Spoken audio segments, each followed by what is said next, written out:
안녕하세요 여러분. 8월 한 달 정말 고생 많으셨습니다. 오늘은 여러분들과 영업이 도대체 왜 힘들까라는 주제로 이야기를 나눠볼까 하는데요. 저는 올해 32살이고요. 인생을 오래 산 건 아니지만 참 많은 걸 깨닫고 느끼고 있습니다. 특히나 세상살이가 내가 원하는 대로 되지 않는다는 거, 내가 원하는 대로 이루어지지 않는다는 것을 많이 느끼고 있고요. 인생이란 변수의 연속, 그 변수의 연속을 인정하고 계속 버티면서 나아가는 것이라는 것도 느끼고 있습니다. 특히나 제가 최근에 다이어트를 하고 있고 한지 벌써 37일 정도 된 것 같은데, 다이어트를 시작하자마자 며칠 사이에 3kg가 그냥 훅 빠지더라고요. 그래서 3kg가 벌써 빠지니까 이거 다이어트 생각보다 쉽네, 금방 뺄 수 있겠다라고 생각을 했었는데 역시나가 착각이었습니다. 그 빠진 상태로 한 2주 동안 몸무게가 정체돼 있더라고요. 그래서 또 2주 동안 안 먹고 운동을 하는데도 몸무게 변화가 없으니까 심적으로 초조해지고 그렇더라고요. 근데 그 시기를 어찌됐든 이겨내고 누가 얘기나 해보자 하는 생각으로 지속하다 보니까 또 그 이후에 살이 빠지기 시작했고, 생각보다 또 몸무게가 잘 줄길래 이제부터 잘 빠지겠구나 했는데 역시나 또 그 이후로 빠지지 않습니다. 다이어트만 해도 이런데 사람 사는 거는 뭐 오죽하겠습니까? 여러분들도 그런 경험 있으실 거예요. 무언가 일이 쉽게 풀릴 때, 좀 쉽게 해결할 수 있을 때 비교적 일이 쉽구나, 금방 해낼 수 있구나 생각을 하실 수 있는데, 역시나 조금 지나서 한 단계 올라갈 때쯤이 되면은 일이 잘 안 풀리죠. 원래 일이 어려웠나? 왜 이렇게 안 풀리지? 이런 생각 분명히 하셨을 거고 그런 경험 있을 거라고 생각합니다. 그래서 인생이라는 것 자체가 원래 고난의 연속이고 예측할 수 없는 일이지 않습니까? 신해철이 나와서 이런 얘기를 한 적이 있죠. 동그라미가 제일 힘든 건 줄 알았는데 동그라미를 이겨내니까 또 네모가 나오고, 네모를 또 거쳐가니까 또 세모가 나온다. 그러니까 인생이라는 것이 결국 그런 것 같아요. 그런데 왜 영업이 어려울까? 우리 인생만 하더라도 우리 혼자 살아가는 삶에서도 변수가 가득한데, 영업은 사람과 사람 간의 일이잖아요. 그러니까 상대방의 변수까지 포함이 되니까 더 어려울 수밖에 없습니다.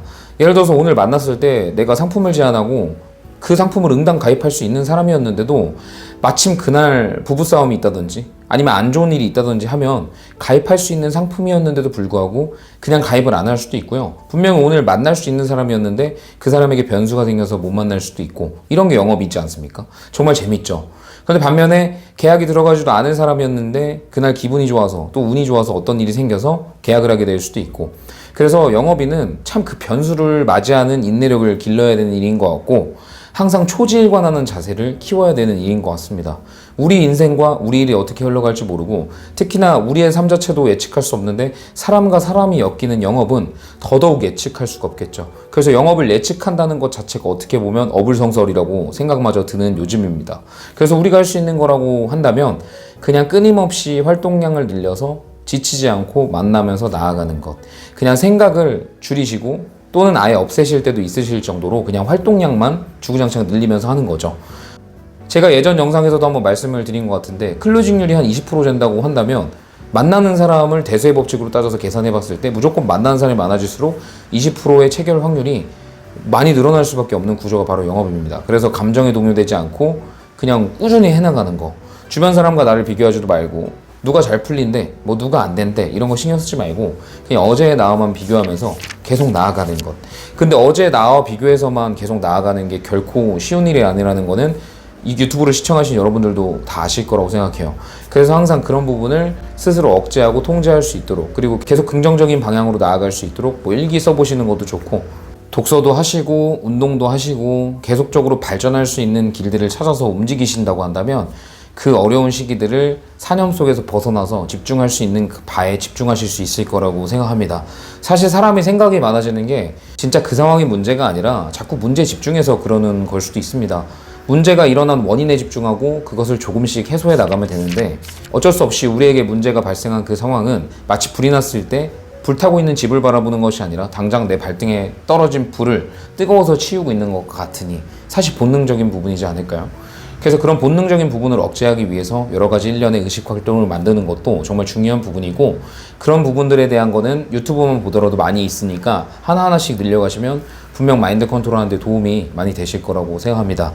그리고 제가 한 달에 한 번씩 강의를 진행하고 있는데 모르시는 분들이 많은 것 같습니다.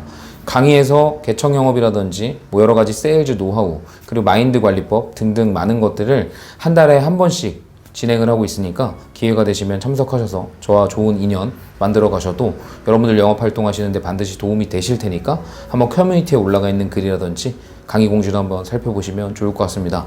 8월 정말 고생 많으셨고요. 9월 달에도 또 고생이 계속될 겁니다. 우리 인생은 정말 예측할 수 없고 어떤 일이 일어날지 모르기 때문에, 근데 아까도 말씀드렸던 것처럼 좋은 일 또한 또 언제 일어날지 모르는 게 우리 인생이니까요. 항상 긍정적인 마음으로 사소한 것들에 감사하면서 살면은 정말 더 이상 불평할 것도 없고 불만을 가질 필요도 없는 것이라는 생각이 드는 요즘입니다.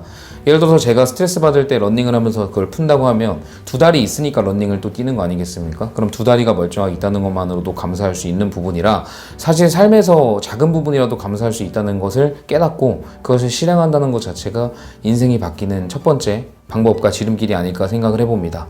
정말 고생 많으셨고 9월달도 정말 열심히 해내셔서 더 멋진 소득과 더 멋진 성장 함께 하셨으면 좋겠습니다. 저는 9월달에 또 인사드리도록 하겠습니다. 좋은 하루 되십시오.